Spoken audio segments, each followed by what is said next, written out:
Welcome to another episode of Dealer Diagnostics and Data and Dollars with Doug. Doug, so nice to see you again. Good evening, Wayne. Good to see you, my friend. How are you doing? I'm good. I'm good. How's the weather where you're at? Right now, it is about as perfect as you're going to get on Wednesday night, but we're expecting a little rain this weekend, and which is hitting about right. We've hit the rains around here, so the farmers are happy, but we're going to heat up next week, looks like. Get back in the 90s and throw some of that good southern humidity to it. So it'll test my heaviness next week. That's all right. Well, I'm not at my office, as you can tell. I'm actually on site at a dealer, sitting in his conference room. But terrible storms the last several nights throughout the Midwest, and and as a matter of fact, this morning I woke up at around 3:30 to the sounds of really bad thunder and lightning and heavy downpour. And matter of fact, we were under some flash flood warnings. And one of the gentlemen, a producer, stopped in here earlier today, and he said in the last 24 hours they've received over like 8 inches of rain. Wow. Yeah, that's it's hard to move 8 inches of water off in that short of time frame. So Right. take care of yourself. Yeah. Don't Yeah. drive So through rushing water. You know the rules. that's right. That's right. So, hey, talk to us. What's going on in the market? I see that, the stock market seems to be up and down, all kinds of volatility in that. So, don't know what's really happening. Yeah. A lot of influx over the last 4 to 6 months, obviously. When we went into to Iran back in, what was that, February, March timeframe. Yeah. It created a lot of inconsistencies, a lot of skeptical trading, people trying to take advantage of things. But we saw inflation kick back up. Oil, crude hit over $100 a barrel, which I'm glad to see that back in the low to mid 70s. We're starting to see some relief at the pump.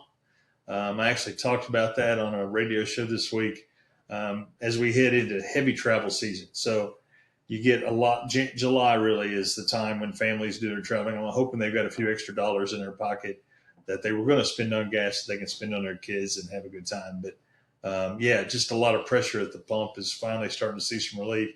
Not as much as the White House would like. I know there's some conversation there that they would have the Department of Justice look into things, but I think it's a function of timing.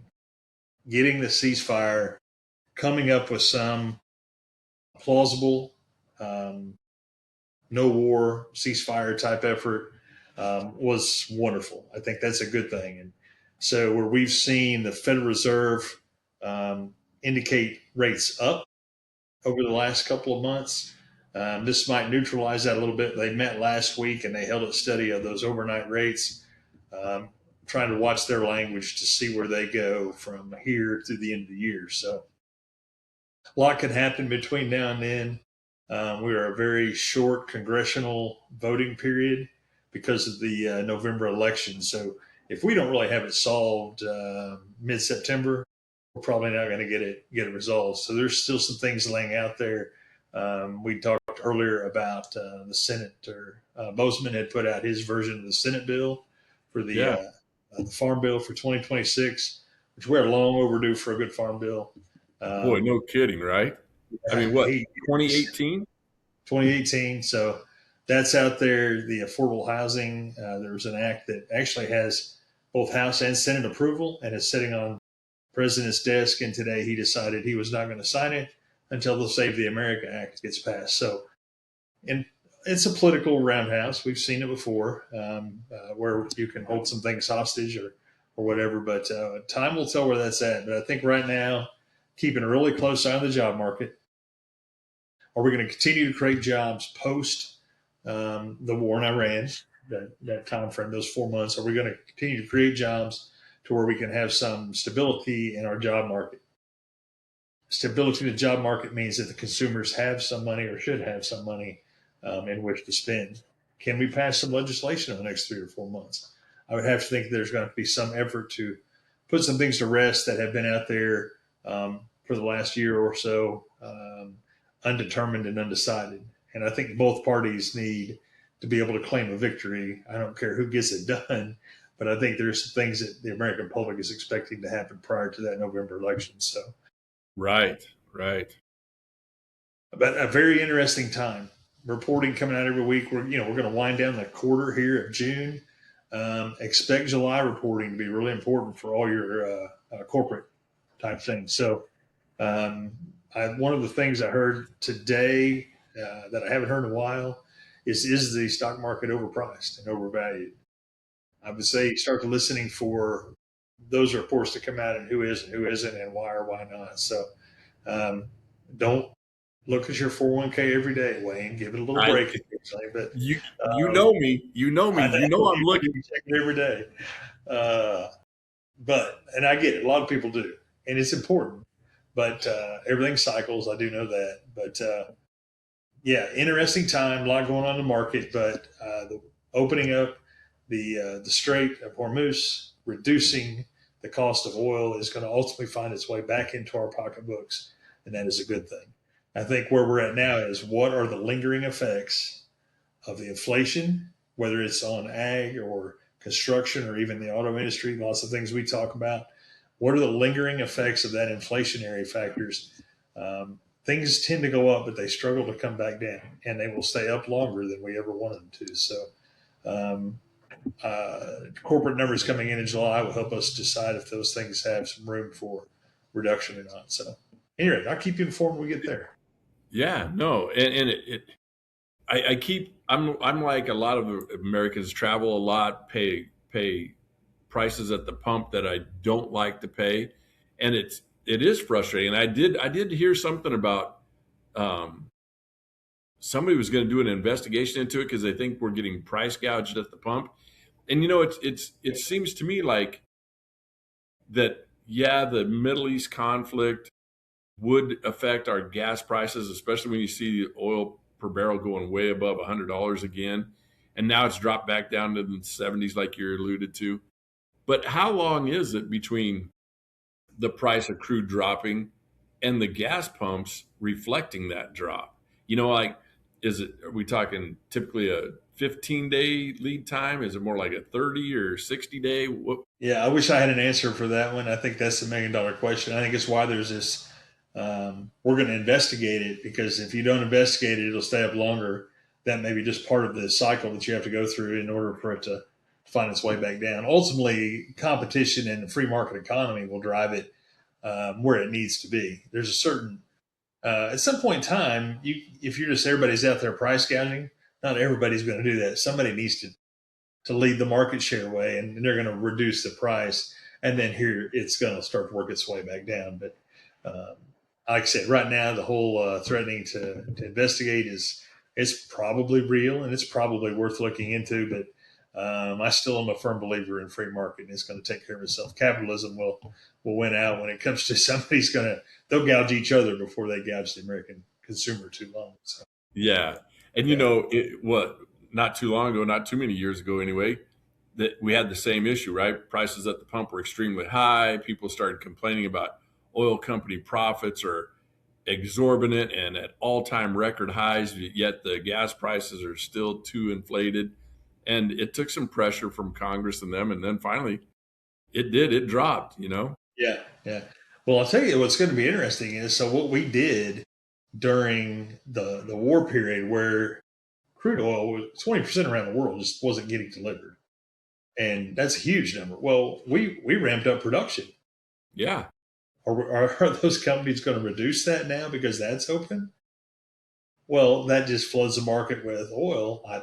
I'm way out on a limb here, so let me make that disclaimer. I'm not, but does that drive a $74 barrel down to 50? I don't know. And Is that we may see great reduction there, or will they balance themselves out and only produce what they have to? Will they, reduce production back to what is a more normalized level that is sustainable?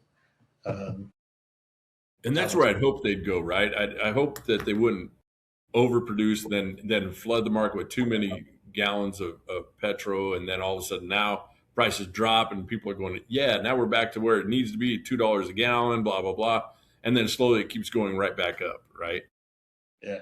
Well, if it does come down, that would be a good thing. Obviously, the byproducts that we enjoy. from agriculture, fertilizers and certain chemicals that are made and are a big part of what we do. Um, yeah, diesel fuel coming down for logistics and trucking. They're ready to see something other than what they've been paying, because that's kind of held its head up. That hasn't really come down yet.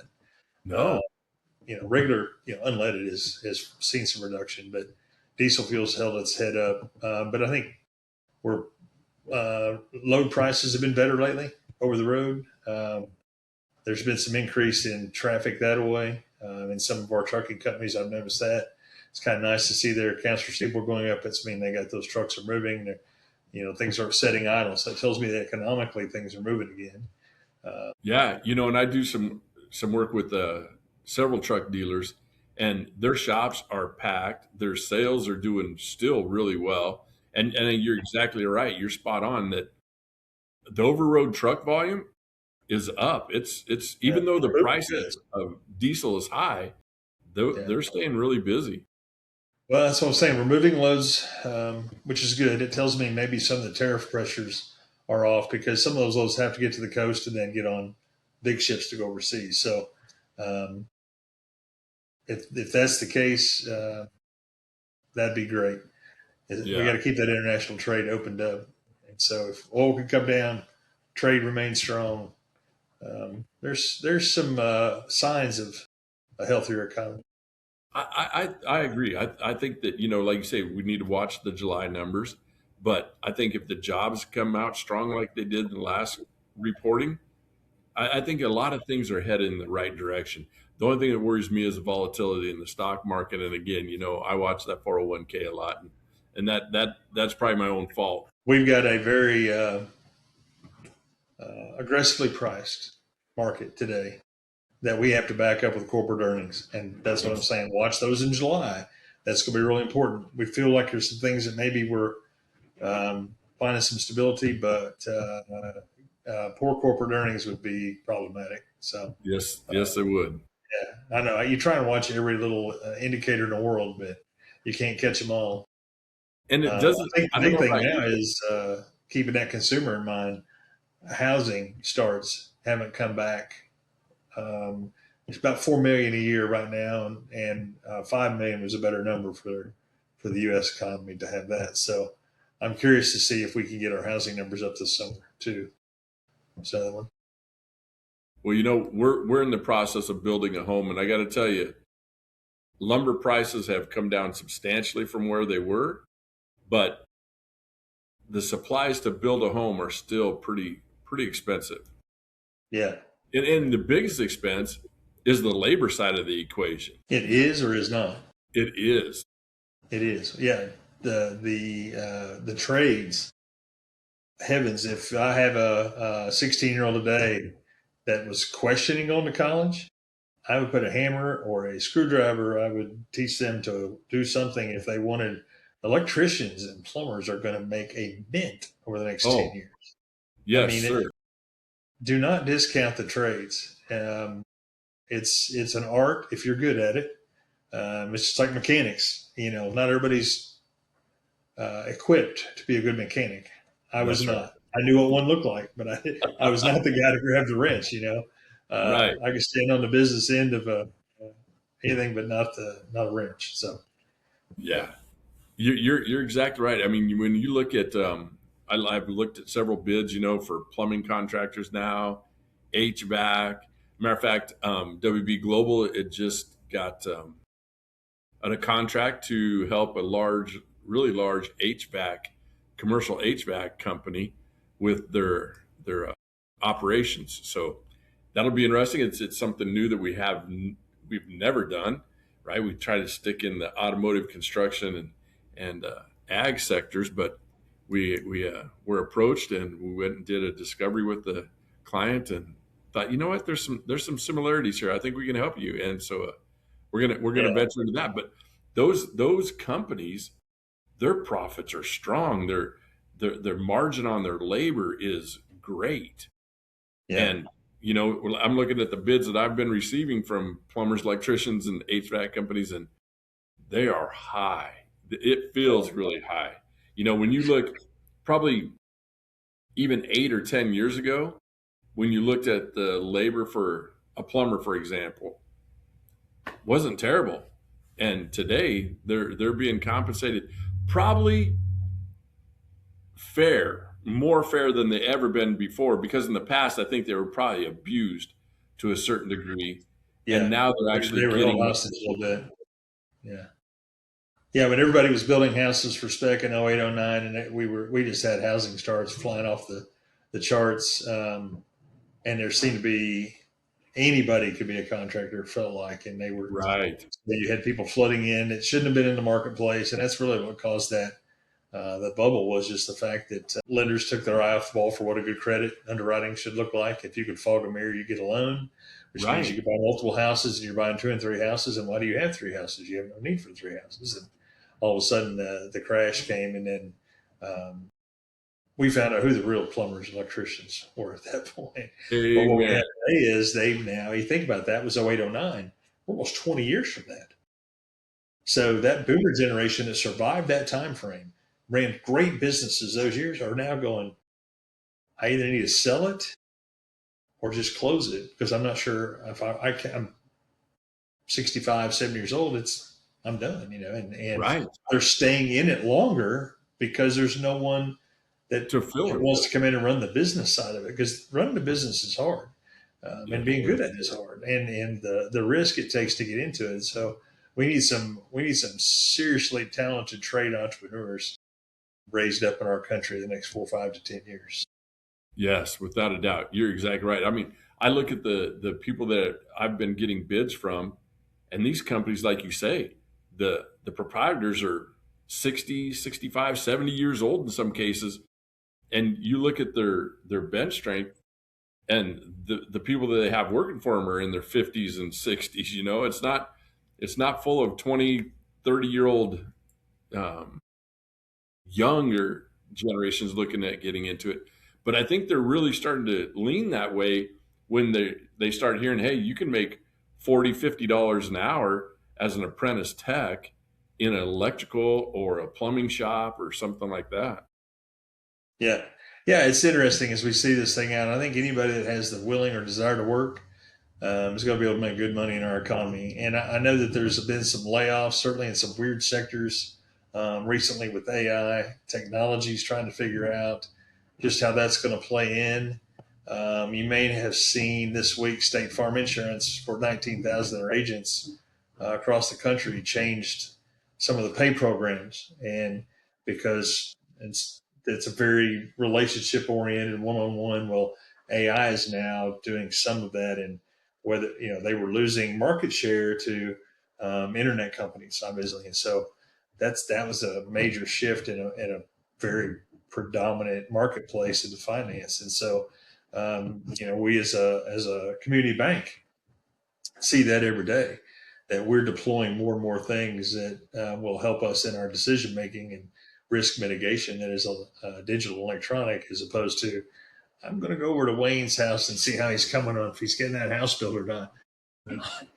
Yeah, Wayne's that's probably got crazy. some I digital hadn't heard info. that about State Farm. Yeah, I caught that this week, so don't let me talk as an expert on it.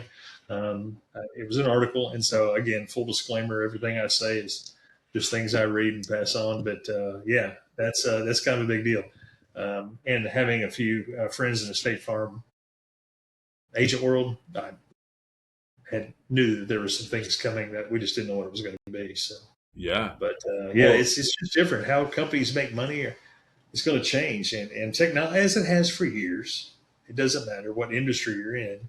Technology is always advancing, and we've always been creative enough to continue to find ways to make money and build ourselves out. So they will too. I I think the next 36 months are going to be crazy with AI explosions. I think that trying to find a new norm, whatever norm is going to look Yeah. like. I've seen several college graduation ceremonies where the commencement speakers talking about AI technology, and a few of them have been booed right by the students because they're scared, they're frustrated, they don't know what to do. They're hearing of how AI is going to displace a lot of the jobs that they've just spent the last 4 years or 7 years going to school Sure. to Studying learn. for. Yeah, and now their future's uncertain and scary time for those Well, young individuals. yeah, I think the advice there is you better learn how to use it to your Amen. advantage. 100%. Don't let it dictate your life. You figure out how to apply it and bring value to the marketplace. And that's the generation that is far smarter than ours has ever was. There's so much more. They've grown with it. We grew through Right. it. They Correct. had it since day one, and so Right. I think they've got a huge head start. But if they fight it and try and deny it, then I think they're going to struggle because it's not going away. Now we are in a little bit of an AI bubble. Companies have been valued based on what they think AI can do for them. And, we've got this whole data center thing. We've gone from energy, everybody wants solar and wind, to now we don't want solar and wind. But let's make up our mind. And data centers are the new energy hot potato around local communities. We've got a ton in our part of the world that are being proposed, and communities are fighting it. But that's going to be another thing we're going to have to figure out if we don't allow data centers, which there's 4,300 of them in the country already. But it's an arms race of Russia and China. Do we let China beat us? Because they don't care where they put a data center; they will plop one down anywhere. We're going to figure out where we can strategically place them. And if we let them win the data race, that would be problematic. So Yeah. I've heard several speak on that. I haven't really thought of it in the form of national security. Certainly, I look at it as energy use. Is it going to drive your prices up or down? And water. We can't, But if they do closed loops, they produce their own energy, or in certain degrees, it doesn't drive up your local prices.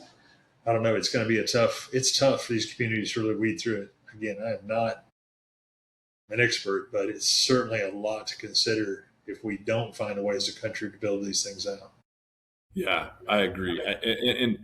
I'm no expert in it either, but I hear just because of all the work we do with ag type customers in this industry, the water around them just seems ungodly. The amount of water they're going to consume or need to consume, and it's like farmers are fighting every day to keep water, and communities are fighting to keep water. And you look at Lake Mead, Lake Erie, Lake, all the lakes. I mean, heck, our lake normally has water. It's already filled typically.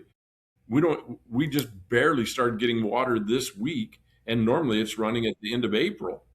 And the mountains just didn't get enough snow. So we don't have enough water. Yeah, I don't understand where we're going to come up with all this water for a data center, but I agree with you. We don't want to lose that race for national security reasons and others, but it's yeah. gonna be a struggle.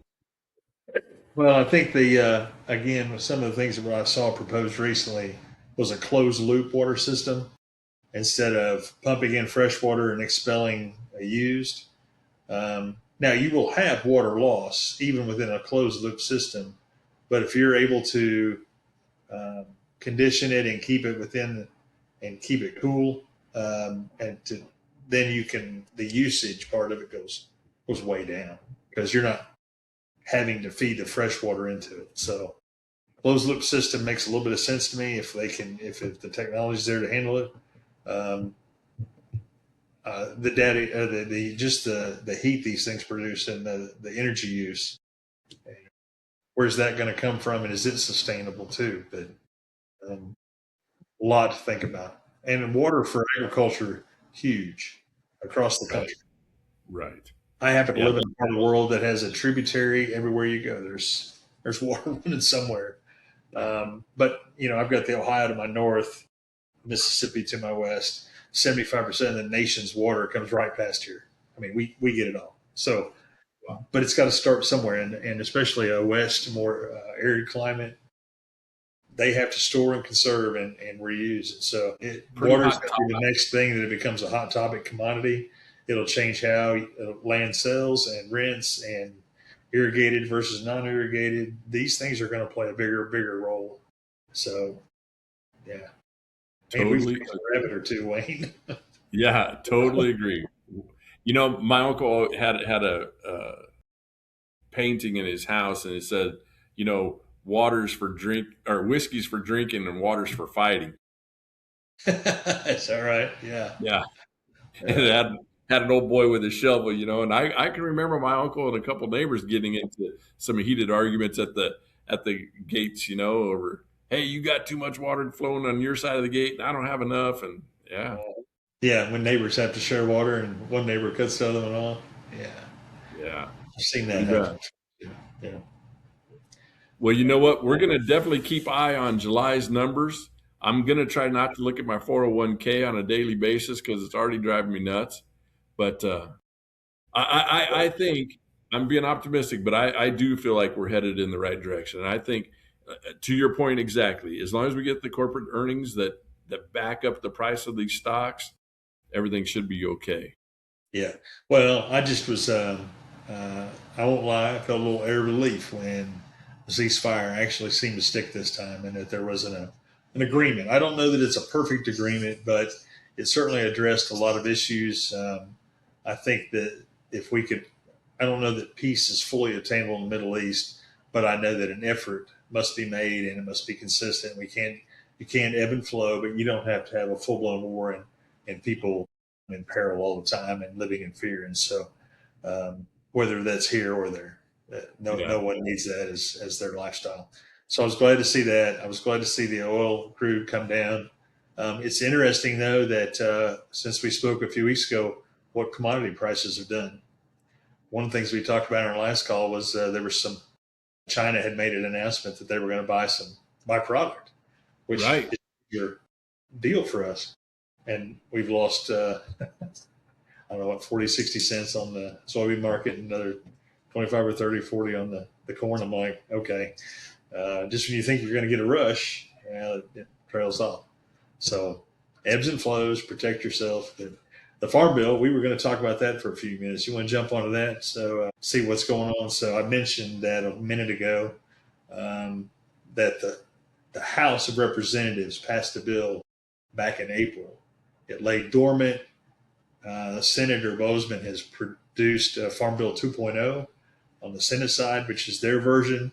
So I know that's being considered now, and then it will bounce back and forth. And hopefully, by the grace of God, we find something as a 2026 Farm Bill this fall.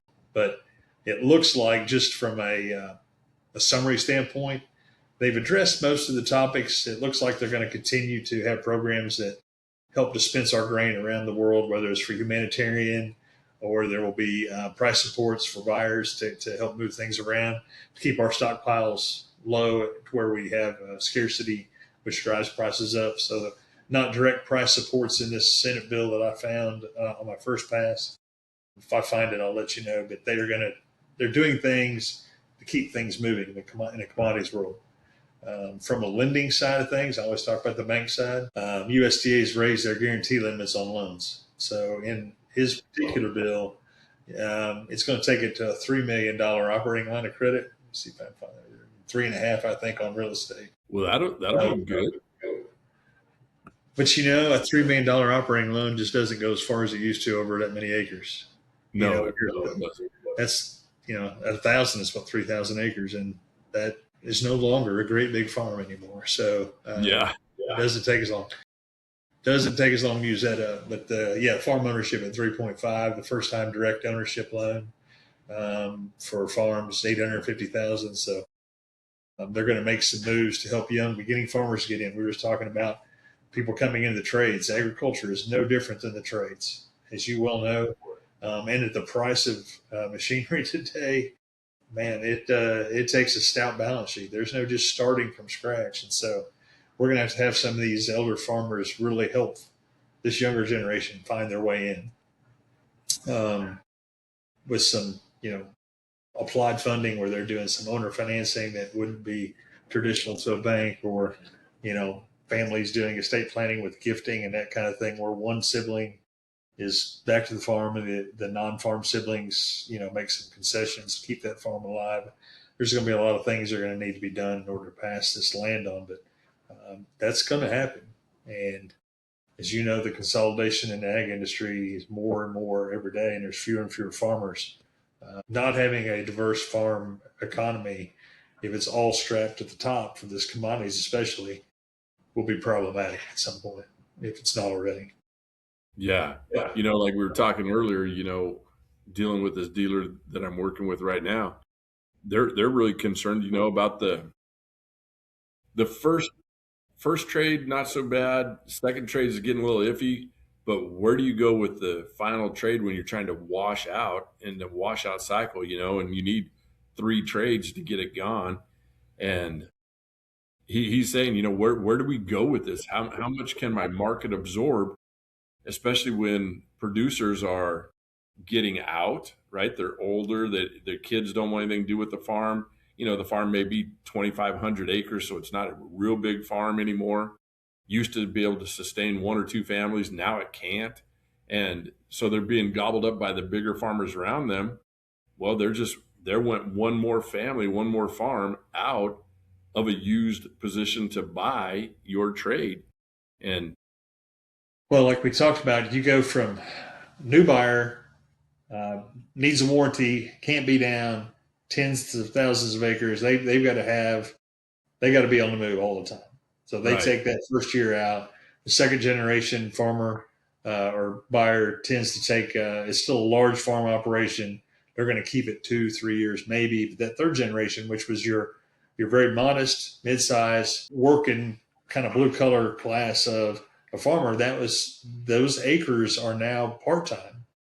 You know, right, they're gone, and the part time farmer is the one that is hustling it at nights and weekends and doing what they can.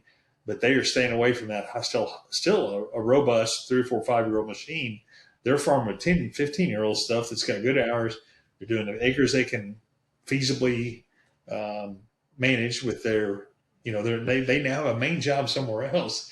And farming's a right. side hustle. And you're not going to buy a $500,000 combine for a side hustle when you're making No, $65,000 down at the, wherever you're working and or 100, whatever. But it's lifestyle, which doesn't require that new technology, and it doesn't no. require all the bells and whistles. And so we're missing. There's a gap in the marketplace, and how do we, as a society, address that? Where do those go? And I think all the dealers right now are thinking they're scratching their head. They got a 4 or 5 year old machine on their hands, and like, I don't know where to go with it. Yeah, and it's So, it's priced right. It's the good piece of equipment. It's still got a lot yeah, of life on it. absolutely. There's just no demand for it. Yeah. Well, and I think that's going to be where this young beginning farmer mentality has to kick in. And it's going to be more than what USDA or a farm service agent can offer us, but that's the one that's going to need to buy that depreciated piece out. That's probably not hobby, but they're going to need to be probably diversified with, some type of integrated livestock operation and small grain operation to where they can afford to buy that, 8,000 series John Deere that's 7 years old and still got good hours left on it. It still looks good. It still Right.